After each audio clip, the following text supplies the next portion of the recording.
my name's Glossy Pigeon and welcome to my new series. Well, kind of series, kind of new. I've done a previous episode based on this, but I wanted to do a series of episodes. Previously, I've built a racing game in Minecraft Bedrock. However, I've had a few requests from friends asking me to make this multiplayer. Rather than just do one map, I thought I'd do a series and make this interesting into something unique. The first thing I'm probably going to have to do though is spend some considerable time in Blockbench. You're not going to see any of that though, because I'm going to jump straight into it in 3, 2, 1. And here we are with some of our new custom blocks and custom items. It did take a little bit longer than I really wanted. I'm sure I'm probably still going to end up doing a little bit of work on these vehicles because they do look very basic, but they're a little bit more interesting than they were in the last video I did like this. And I'm not going to lie, it took me a very long time to get these tracks working. I was really struggling to create road pieces that I could rotate when I placed them like furnaces. For whatever reason, my code would not work. And I tried every tutorial I could find online, every instruction, and nothing seemed to work for it. In the end, in Blockbench, I actually installed the Minecraft block wizard, I think it is, because I've previously used the item wizard and didn't realise there was a block wizard, and it literally solved it, and I was able to make all of the blocks immediately without any issue. I will have some more decorative blocks to make in the future, but for the time being, the road is all I really need, because this will be the most part of it. I'll probably customise it a little bit further, probably put some texture in the road instead, because we are doing a different view now. If you've watched my previous video, you'll know it's like a second person view. This time we're going to be doing a third person view, a bit like this. It does make things a little bit more interesting. Because of this different view, I'm going to have to work on a different moving mechanism. If you watched my previous video, you'll know that the turning was very jumpy. I want to go back to the more fluid movement that I also had in there, but didn't quite make sense with the top-down view. This time I think it'll be a little bit easier, but I have got to figure out how I'm actually going to get the cars to move forward. Let's have a play with that. So it actually looks like I've got the basics of movement down. I'm going to be restricting the player's movements, which will make sense in a minute. This prevents me from moving side to side. I can't jump, and I also can't crouch. Oh, sticky keys, love that. I'm going to have to build this 4 times for each different colour. Last time in my previous video, it was top down and it was controlled by the players staying in one spot, but this actually turned out to be a lot easier to do it this way because we can get our rotation value. I can just use my mouse. I can just use my mouse, or I can use the right stick, but at the same time I can move forward. The reason I have limited player movement is so that I can't go side to side, then the car just floats sideways weirdly, and also jumping means that the car doesn't jump in the air, and same for why I can't crouch, so it doesn't shrink into the ground. To achieve this, we're actually cheating a little bit. There is actually an armor stand following me with it above it on its head. This turned out to be easier, might not have been in the end, but and if I drink a potion of swiftness, you'll see, yeah, we actually move faster as well, which is really cool, and the car kind of pulls away from the camera a little bit more. I think that's going to give a really cool effect. That means, apart from copying this 3 times, essentially movement's done. We're quite far ahead in what we need to do. This is looking positive for creating it. There is going to be a lot more to this time because I'm actually going to make it into what feels like a proper game. I've got some ideas for some unique stuff, but it's going to be quite intense. However, in the meantime, I should get that copied for all 4 colours. I've changed a few little bits. I've added ice underneath. The reason for this is when we're driving, we actually have like a little drift mechanic rather than it being a stop. I suppose it's hard to tell when I'm recording a video, but you might be able to see that there isn't an immediate stop, whereas if I drive here, there's a bit more of a stop. Admittedly, it does take a moment for the armor stand to catch up, so it isn't quite the stop I thought it was. It does give us some more interesting turn though. You can see how like there's a little bit of a drift to it rather than it just being a direct turn. The ice really just gives it a little bit more of a driving feel, I think. The next thing I'm actually thinking of working on is the checkpoint system. The checkpoint system is going to be a bit interesting because I'm hoping to have a leaderboard on the right hand side that displays the positions of each of the competitors. Not too sure how I'm going to do that. What I'm thinking of doing within the track, I'm going to have elements of blue ice so that anytime a player crosses over it for the first time, it detects that, tags that player as first. Also, it's going to convert this blue ice into packed ice. That way it only triggers once and players can't go back on themselves as well. I think that's probably the easiest way to do it. It might not just be a case of tag, it might be a case of actually doing a dummy scoreboard update. Let's see if I can get that working. There's quite a bit going on here. I have actually managed to make the scoreboard work. You'll see on the right hand side that I have a dummy scoreboard active. Now I'll just turn this system on and that's on. The idea being, go along here and this will be our checkpoint and I'll update to first position. When a player gets into first position, it resets the scoreboard so everyone else will be blank, and then as they cross this, it'll update to second, third, and when the third player crosses the line, the fourth player will just get fourth and won't actually have to cross the line. I'll give you an idea on how some of this works. Here we have our scoreboard updater. Here's the most important part. So this is for position 1. This simply just tests to see if there is a player with blue ice underneath them, which will be set through here. You can see this is now packed ice, but that's part of this. When they detect there's blue ice, it will remove all players with the tag first. It does this for second, third and fourth. Next up, it'll tag the player that stood on top of blue ice with the tag first, then all the blue ice underneath them with packed ice, and that's within a certain area because that way I can do it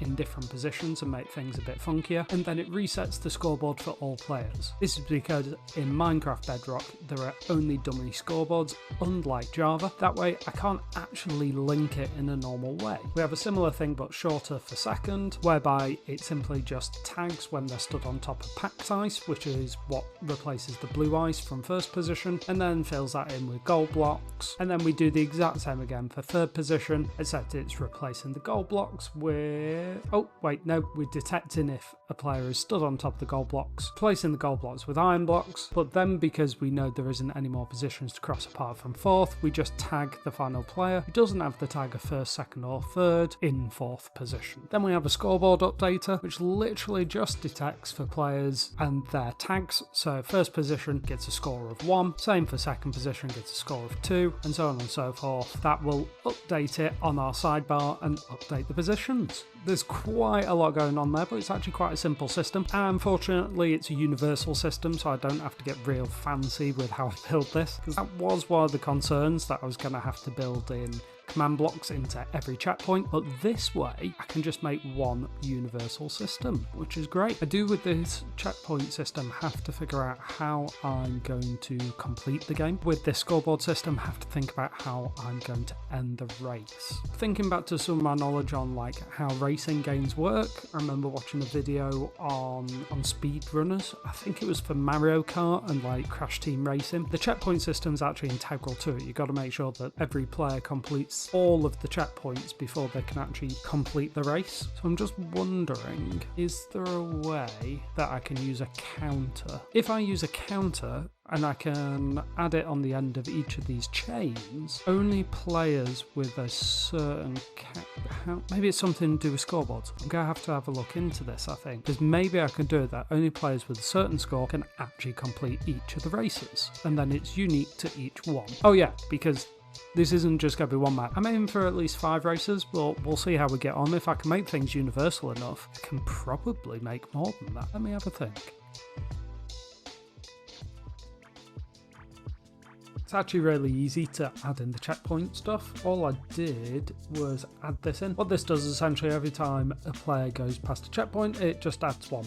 We do that for every player that's in first, second and third. But I've just realised potential glitch here that could be caused by the way I've done this. With the third place, obviously what we were doing before is having it so once third place is set, the player in fourth automatically gets set. The only issue with that would be because we also add to the fourth, is if the player in fourth stayed at the beginning of the game and just waited for everyone else to do all the other checkpoints, they'd just have to go forward. Therefore, I actually need to code it so that the fourth player does actually have to go over the checkpoint. Okay, that'll take a moment. I'll sort that in a second, but I've cleaned everything up a little bit just so it's actually all in one place now. That now means the actual mechanics, all that needs to be powered to actually race now is this. Now, I'll come up with a way to do the finish line in a minute. If I just do this, everything automatically turns on. My movement is limited. Checkpoint system has changed. Just as another thought to add into that, I need to add in another command block that when it's powered on, it actually resets the positions because we don't want them coming over from the previous game. I could do it at the end of each game, but I'd rather do it at the beginning just because, especially whilst I'm building this, it's going to get confusing. I've added that in now, but that should mean when I cross to here, I get second. Why did I get second? Ah, that must have been... Oh, okay, cool. That must have been packed ice, not blue ice. Therefore, if I do... Now when I cross this, it should go up to third. Fabulous. Right, I need to fix that for the fourth position as well. One moment. I've placed down the full track for our first race. We can see there's quite a few different diversions. If you've seen my previous video, you'll know this is a lot more complicated race than even that first map, or that only map I should say. This is the first one. I'm considering adding in some different track pieces at a future date. I'll have to build them, I suppose, because like here, I'm not sure this is quite how I want it. I might need to think of a better way to make this look, but overall this is the structure. You can see, well, we got 10 total checkpoints plus the finish line here. I'm going to need to think about how I'm going to code the final checkpoint in, or the finish line. The idea is it's going to be a command block that detects for a player that has hit 10 checkpoints on their way round. When a player has completed 10 checkpoints and they go over the end, then it'll finish the game for them and they'll go into like a spectator mode. I'm just trying to think how I'm going to do the spectator mode. I've got a few thoughts in mind for that, but the most important part is how I'm going to get all the players into the correct location and how I'm actually going to trigger the start of this. I think logically each area is going to need its own set of command blocks just to control things that are unique to the area, such as the amount of checkpoints and things like that. It shouldn't be anywhere near as much command block work. The command blocks that are here will then be controlled by another set of command blocks back at the beginning that control kind of everything. Right, let's get that started. I think our first map is actually complete. I've not only actually built the map, I've built some of the additional logic behind it. All this logic is actually going to be replicated for each of the races. However, there's going to be variations in each of them. Like the countdown won't change, but I'm just thinking it's going to be easier to have that trigger when everything launches. You can see here, for example, the teleport line for each of the players. That's obviously going to be different coordinates depending on the race. And as well, what else we got here? The checkpoint reset. So just for how the end of the game works, or oh, sorry, no, that's actually for resetting all the checkpoints throughout the maze. You can tell I'm used to speaking about the Fuscus Fury maze, which I am still working on, by the way. Sorry, this resets all the checkpoints throughout the race at the end. Oh no, it resets them at the beginning. It just makes things easier that way. This here, that's for the finish line. So how that works essentially, it's a lot of code and I'm not going to explain it. But this tags every player who completes the race with the camera tag. And essentially, if a player has the camera tag, they'll no longer have the race cars following them, and instead they'll be forced into the camera position, which essentially at some point I'm going to build it so you can have spectators in this as well, not just the 4 players, and they're going to all have the camera tag. It's just going to take a little while to do. I'm focusing on obviously building the races right now. We've got 2 new scoreboards. So we've got the player scoreboard. This calculates how many players there are actually racing, and we have players complete. Every time a player completes the race, it'll add 1 to that scoreboard for everyone, and once players complete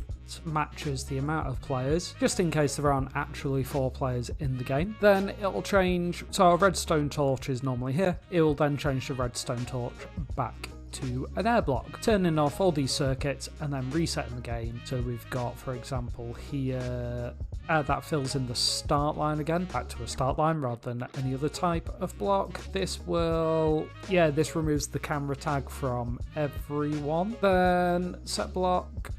This then turns off the origin circuit at the beginning, which basically is the mechanics for the entire game. Clears the camera for everyone so that they're reset to normal, and then, this resets players complete for the next race. And that is essentially the circuitry. So let me show you how that goes. So I'm going to place a redstone torch here. Now, when I actually have this up and running, there's going to be a much better way to do this. There we go. And I'm just going to speed through this. I'm not actually... You know what? I'm going to follow the race course properly. Some of this is a little bit more complicated than... Obviously, I'm going to fill out the edges at a later date. That way, you're not going to be able to take it quite as easily as I'm going to take it at some points here. You're not going to be able to steer over the edges. The ice has definitely made this a lot more complicated, and I think that was a really good move to make. But every time I cross one of these checkpoints, our checkpoint score goes up, and because there are 10 checkpoints plus the finish line in this, it waits until checkpoints equals 11 to actually end the race for me. You can see we've got a little bit of drifting action going on. There is definitely some technique to this, and I think with time I am actually going to get a little bit better at racing on this, which is good. I do want there to be technique, so I need to brake here. Oh. Yeah, you see on these tighter corners it gets really hard. I think that's going to be an absolute nightmare to actually do when there's walls in place. And this is our final checkpoint before we hit the finish line, and then we'll see. Yeah, there we go. So that's cleared my camera and we're back to normal. And we can see this has reset the circuit. Now, I did notice something before in that when I first triggered this, it didn't actually... there we go. It's actually worked this time. Cool. I'm going to have to complete it again. Cool. But I think that's the actual race mechanic done. Let me complete this and then I'll start filling out some of the walls and see how we get on. Right, I filled in all the walls, so let's have a look how this plays now. These corners are going to get a bit tighter. I wonder if there's a way to build it so that when you hit a wall, you actually slow down. Ooh, I reckon if I create it so that you have slowness anytime you're within a certain radius of a wall, I reckon that's going to cause an interesting mechanic whereby you're incentivized not to hit the walls as much. Because otherwise you could just, say for example here, I could just drag myself along the walls and it's not that much slower. Yeah, because I could do it for like a second or a fraction of a second. Could be a really cool mechanic. Right, let's just finish this off. It gets a lot harder in a minute if I remember correctly. Oh no, we've actually probably gotten past the hardest part. Oh, this is not forgiving. Oh, that's going to be horrible with the slowness on. I wonder if there's a way to do that easier so that you're not hitting the walls. I suppose if you thread the needle perfectly, it'll look all right. And boop, there we go.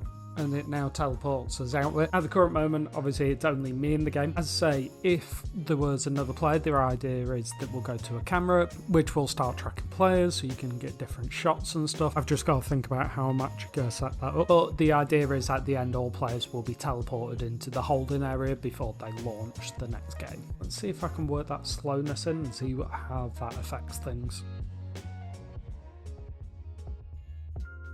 I've added in the crash detection now, which if I hit against this wall... Oh, no, it didn't quite work. It's a bit hit and miss, but I've also added in a speed block. Whoa, that gets a little hard to control. Let's go back on that. I actually quite like the fact that it's a little hard to control. It means you've really got to think about whether you want to do it.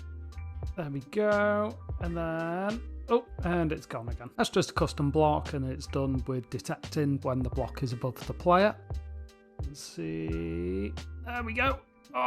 Yeah, so we got through that quicker, but oof, it was hard to control going through there. You can see the slowness is activating when we hit against certain walls. It's not every time, I'm not quite sure if my detection area is right, but as I get into these tighter areas, you can see it really starts activating because you really need to start being smart. You gotta have to balance whether being hit by the slow or try to just go through it at at full speed is the right thing to do. Gonna add in more of those speed boosts throughout this, obviously. I've only added in the one because I was just testing out to see if it worked, and it does. I've added a few more of these speed boosts in so we can see it really starts. Oh, I cannot control that. Again, I think with a bit more practice, I'll probably end up getting better at this. I wanted to balance it just enough. So like there's enough speed boost, but they're also not always the easiest to get. Like this one here, like you really have to go out your way and be pretty skilled to hit that one. Whereas with this one, you can get it, but at the same time, you gotta be able to control the car as well. Cool. And then we're gonna boost. And then this one's a nice one to get. Obviously, I'm going to build up around here eventually. I'm going to theme each of the races. I'm not sure what all the themes are going to be yet. I do need to create some more custom blocks as well. Cross our finish line. Cross our finish line. Oh, this is the problem with the speed boosts. I'm going to have a look. What I think I'll end up doing is expanding some of the checkpoints just so there's a few more pieces of ice. That way we're not going to skip over them when we're going fast. I have noticed that before, that if you're going too fast it doesn't actually complete all the checks for the checkpoint and update everything, which will obviously be an issue going forward. However, I think that's all we've got time for this week. I've managed to build the first race, get things going. Next time I think I'll focus on how we trigger into this area, so build up the starting area, and maybe I'll start doing some of the camera work, but possibly not. I think what I'm going to do is build up all of the races, then I'm going to make them look pretty, then I'm going to put in all the camera work. However, I do need to start bearing that in mind so that when it actually comes to installing it all, it's not too much of an issue. But until next time, take care, and may your pics never break. Whoop.